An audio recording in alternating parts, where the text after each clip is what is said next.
Matthew chapter 21, verse 1 to 11. Jesus comes to Jerusalem as king. As they approached Jerusalem and came to Bethphage on the Mount of Olives, Jesus sent 2 disciples, saying to them, "Go to the village ahead of you, and at once you will find a donkey tied there, with her colt by her. Untie them and bring them to me.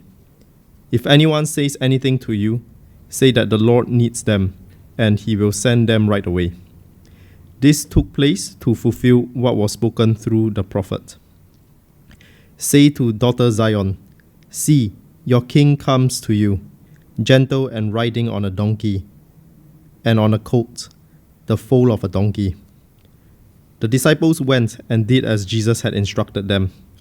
They brought the donkey and the colt and placed their cloaks on them for Jesus to sit on. A very large crowd spread their cloaks on the road, while others cut branches from the trees and spread them on the road. The crowds that went ahead of him and those that followed shouted, "Hosanna to the Son of David. Blessed is he who comes in the name of the Lord. Hosanna in the highest heaven." When Jesus entered Jerusalem, the whole city was stirred and asked, "Who is this?" The crowds answered, "This is Jesus, the prophet from Nazareth in Galilee." Amen. Matthew chapter 27, verses 27 to 56. Then the governor's soldiers took Jesus into the praetorium and gathered the whole company of soldiers around him. They stripped him and put a scarlet robe on him, and then twisted together a crown of thorns and set it on his head.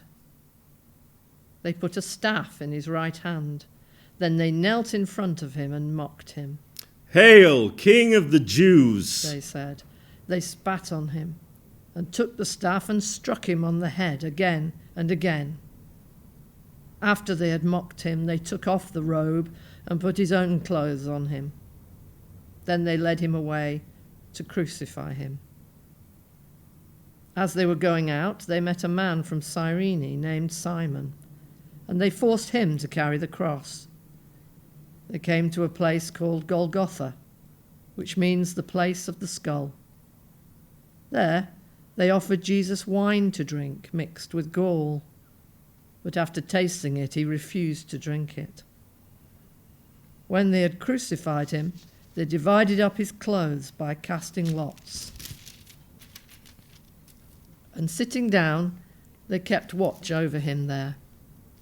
Above his head they placed the written charge against him. "This is Jesus, the King of the Jews." 2 rebels were crucified with him, one on his right and one on his left. Those who passed by hurled insults at him, shaking their heads and saying, "You who were going to destroy the temple and rebuild it in 3 days, save yourself. Come down from the cross if you are the Son of God." In the same way, the chief priests, the teachers of the law, and the elders mocked him. "He saved others," they said, "but he can't save himself. He's the King of Israel. Let him come down now from the cross, and we will believe in him. He trusts in God. Let God rescue him now, if he wants him, for he said, 'I am the Son of God.'" In the same way, the rebels who were crucified with him also heaped insults on him. From noon until 3 p.m, darkness came over all the land. About 3 p.m, Jesus cried out in a loud voice, "Eli, Eli, lama sabachthani," which means, my God, why have you forsaken me?" When some of those standing there heard this, they said, "He's calling Elijah." Immediately one of them ran and got a sponge. He filled it with wine vinegar, put it on a staff, and offered it to Jesus to drink. The rest said, "Now leave him alone. Let's see if Elijah comes to save him." And when Jesus had cried out again in a loud voice, he gave up his spirit. At that moment, the curtain of the temple was torn in two, from top to bottom. The earth shook, the rocks split, and the tombs broke open. The bodies of many holy people who had died were raised to life. They came out of the tombs after Jesus' resurrection and went into the holy city and appeared to many people. When the centurion and those with him who were guarding Jesus saw the earthquake and all that had happened, they were terrified and exclaimed, "Surely he was the Son of God." Many women were there, watching from a distance. They had followed Jesus from Galilee to care for his needs. Among them were Mary Magdalene, Mary, the mother of James and Joseph, and the mother of Zebedee's sons. I always wondered what this brown circular thing on the lectern here was for. It turns out it's a candle stand. Maybe. If anybody needs a Bible, there are Bibles over on the side there. And the passage that I'm going to be talking to you about is the one that Isobel and I have just read for you from Matthew chapter 27.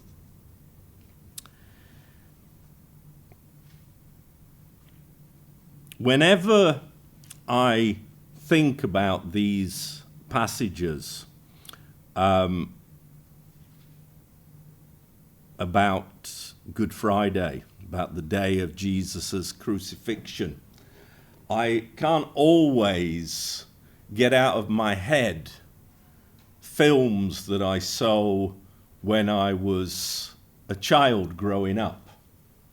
And this was before I came to believe. I remember a film about Barabbas, which had Kirk Douglas playing Barabbas in it. And I'm going to talk about Barabbas in a moment. Slightly more difficultly, when Isobel and I were doing the reading, I saw a film once upon a time where the centurion who was at the foot of the cross was played by John Wayne. And I don't know if anybody knows who John Wayne was, but he had a very thick accent, very distinctive voice, and he sounded much more like a cowboy than a centurion.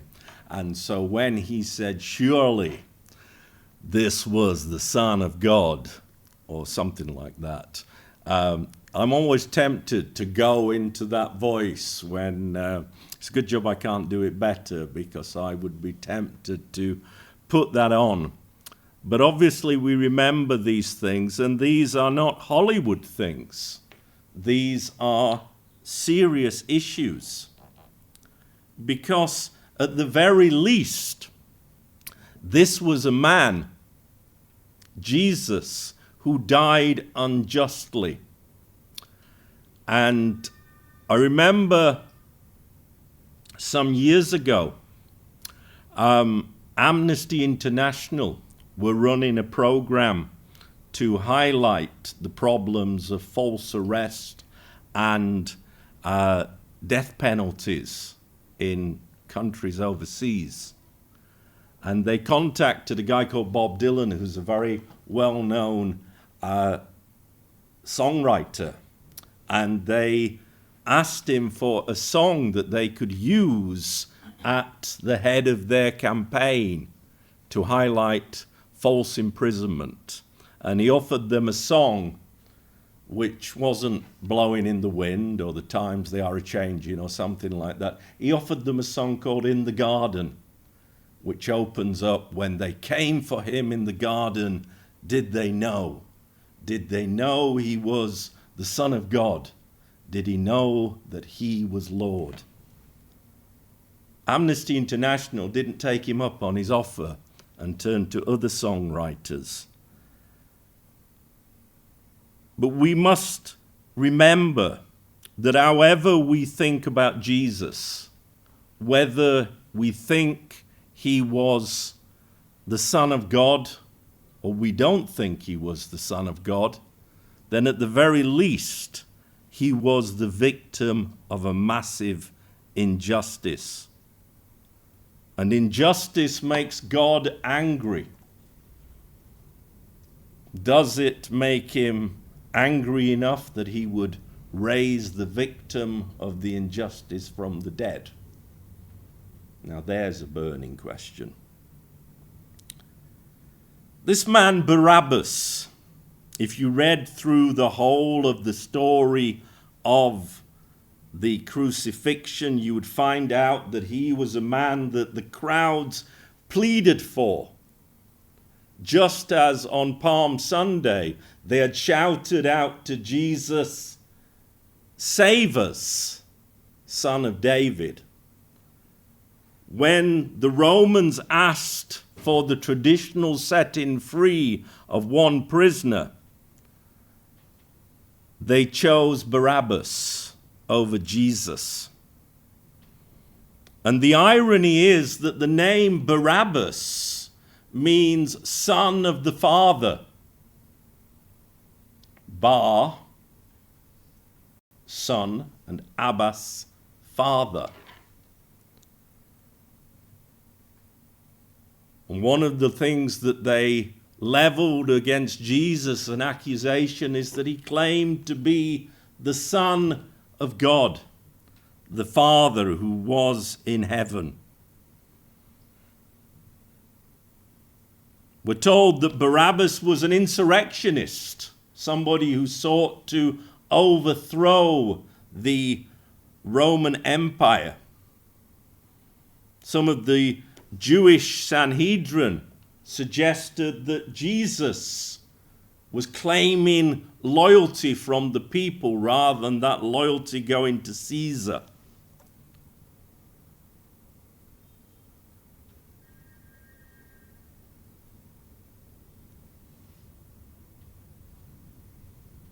Ultimately, nobody should have been crucified on this day. But there can be little argument that it shouldn't have been Jesus. And when they mocked Jesus, they made for him a crown of thorns. They put a cloak on his back and a staff in his hand because he said, "You're a king. Let's make you look like a king." But then they spat on him, and they took the staff and they hit him on the head and again and again. Now imagine if you were taken into the police station and falsely accused of having done something wrong, or even correctly accused of having done something wrong, and the police took you into a back room and beat you around the head. How would you feel about that? But they did it to Jesus.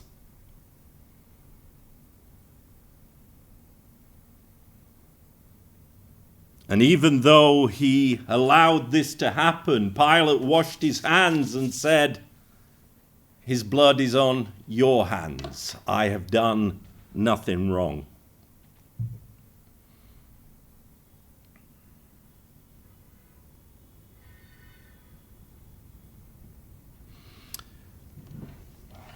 I was talking about how old I am earlier.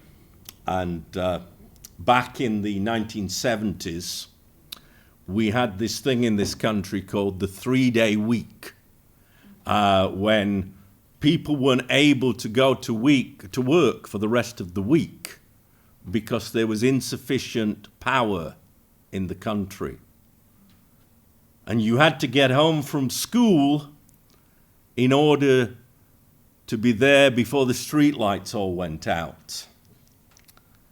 And your mum or your dad or your grandparents or your uncle or guardian, whoever was looking after you, had to buy candles in order to make for power in the home when the electricity went out. And because they wanted people to be able to work 3 days a week, it went out after dark. And so all around, there was no light. And it kind of stays with you when you've lived through that. In a small way, I guess it must have been a little bit like living through London when there was bombing and things like that. Just not the same. But if you were a small child, something that seemed eerie and different. And you would sit huddled together because there was nothing to heat the room, and you couldn't flick a switch and turn on the lights. And so you'd light your candle. And the person who was looking after you would worry about you because you were holding a candle and you were small. And we're told in verse 45 that on the day that Jesus died, from noon until 3 in the afternoon, darkness came over all the land. 3 hours of darkness. Now, Jesus, as I've said, at the very minimum, was a victim of injustice. But why did the land become dark? There was no electricity in those days to go off.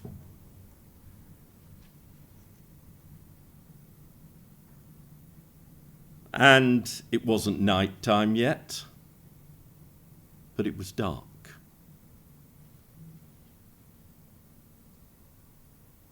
Now, sometimes going to the world of films again, you see old films where if there's a clap of thunder, the natives, as they were perhaps referred to back in those days, would think that the gods were angry.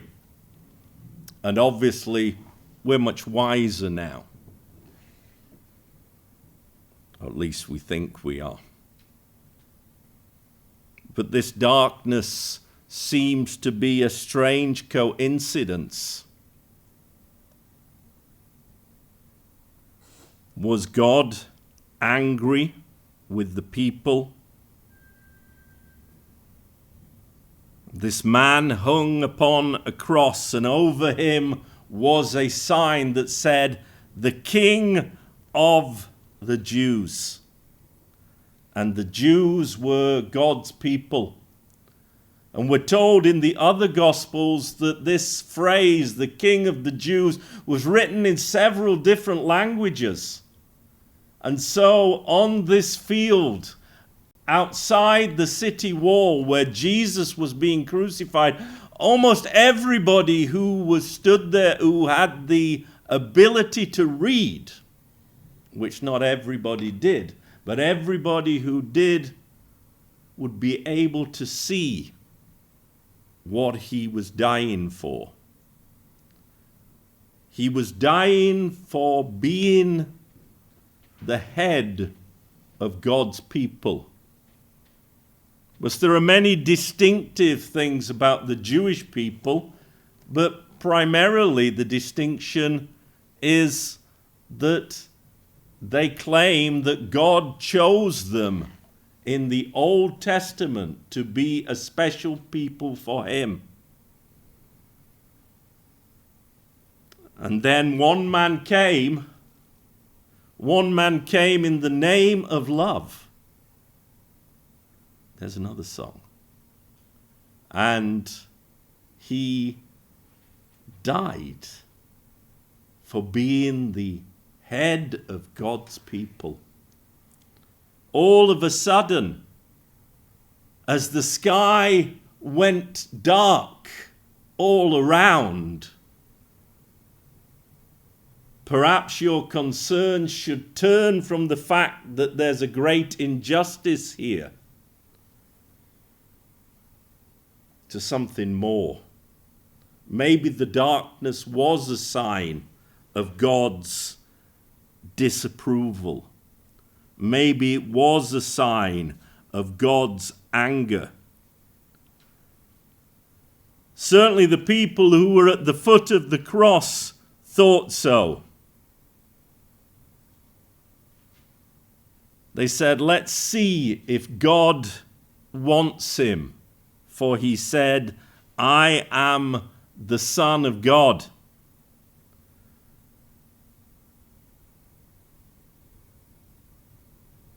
We're told that even the people who were crucified either side of him heaped insults upon him.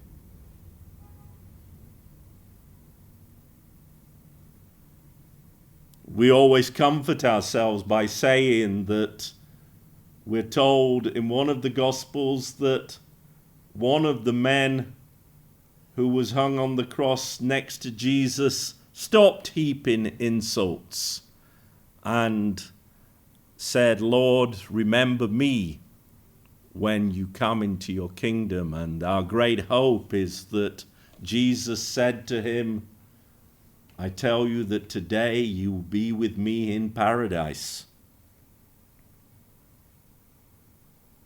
But let's remember, like many who have repented of the wrong things that they have done, he began by heaping insults on the one who was dying in the middle.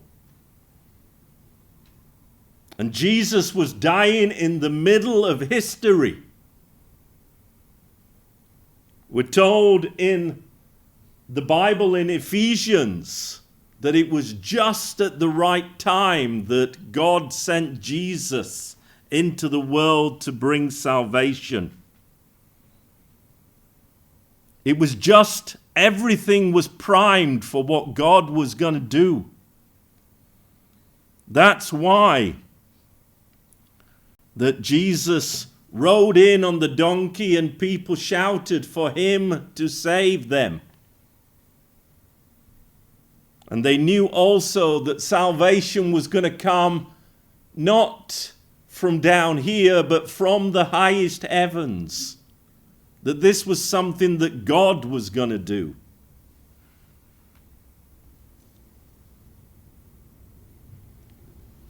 The other thing that we find out in this passage is that things would never be the same again. We're told at the moment that Jesus died, we're told in verse 51 that the curtain of the temple was torn in two from top to bottom. Now, again, I was talking about what the darkness might symbolize. The tearing of the curtain is not explained in the Bible, but I guess it probably symbolizes that the Holy of Holies was now open. Before then, only the high priest could go into the Holy of Holies, and he went in there with a rope tied to his leg, which meant that if God killed him whilst he was in the Holy of Holies and nobody could go in beside the high priest who was now dead, they could drag his body out of the Holy of Holies without following him in there and being killed themselves for some other disobedience.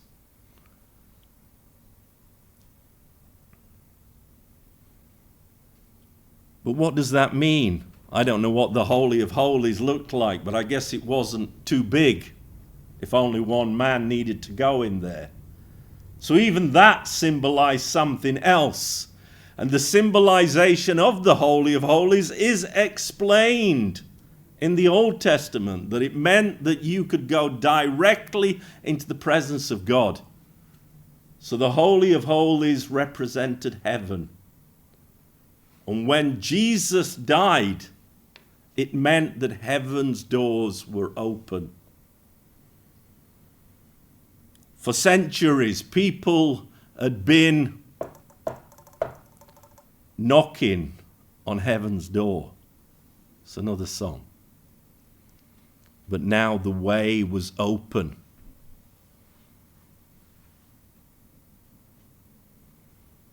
I saw some drawings that a man had done about seeking entrance into heaven. And in these drawings, first of all, he came with a bag of money to try and buy his way into heaven. And then he came with all kinds of other things. But there was no access given. But finally, he came with the cross. And then the door was opened.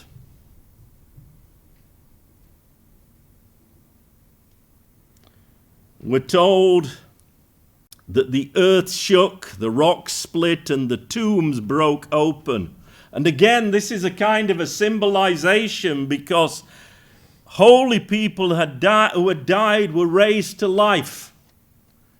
And when I was at Bible college, at seminary, my lecturer talked about this. And he said, obviously this part of the Bible is something that somebody made up in order that we might have a picture of the fact that people who were holy could live again. I wasn't very impressed. I wasn't very impressed by most of the things that he had to say, but that's just me. But this is the thing. I mean, I don't want to spoil the story for you. I don't know if you've heard this story before, but if you just draw up close, I'll tell you that 2 days, 3 mornings after Good Friday, this man Jesus, he's going to rise from the dead again.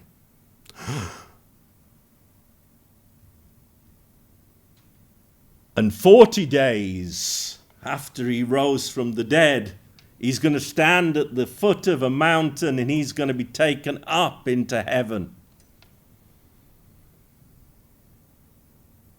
Now, if God had wanted him to go back to heaven, there's 1,000,001 ways he could do that.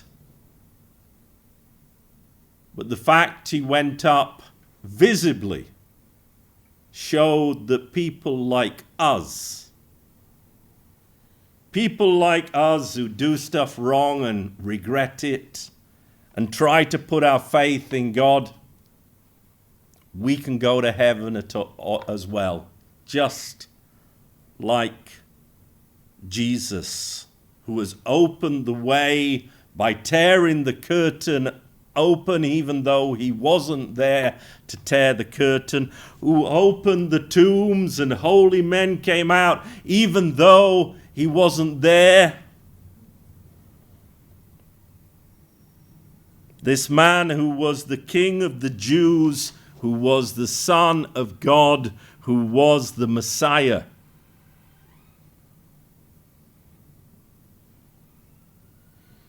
I was talking about Hollywood. And you know, I read a story in the newspaper a few years ago. And some of you may have seen this on television, that a director called Zeffirelli made a production of a thing called Jesus of Nazareth. And a guy called Robert Powell played Jesus in that. And quite a number of years later, he was out in the countryside in Russia in the days when it was safe to be there. And it started to rain. So him and his friends, they ran for cover out of the rain, and they found themselves in a small Russian Orthodox chapel. And on the altar of the Russian Orthodox chapel, there was an icon, a picture that was meant to help you to relate to God better. And the picture of Jesus was a picture of Robert Powell in Zeffirelli's Jesus of Nazareth. And that must have been one of those really weird experiences. Because when we see a picture on the internet, our thought is, oh, the film or the series, Jesus of Nazareth. But to see yourself presented as an aid memoir to help lead people to God. And in a way, that's what our belief in Jesus becomes. We become those who can help lead others to God. Because we can tell these stories. Some of these verses are much shorter than other verses in other parts of the Bible, because they were meant to be able to be memorized and passed along word for word. You can have all kinds of visuals. You can have a palm cross. And if you give somebody a palm cross this Easter, straight away you make them think. A few years ago, somebody gave me a palm cross, and it's been sitting just inside my doorway ever since. And so, take them, give them to your neighbors. But give them your prayers as well. And if you're feeling brave enough, tell them this story. Tell them about the man who came and taught good things, who healed the sick and restored the sight of the blind, and was falsely arrested and crucified, and therefore at the very minimum was a victim of injustice. But then when this man was punished and put to death, tell them how strange things began to happen.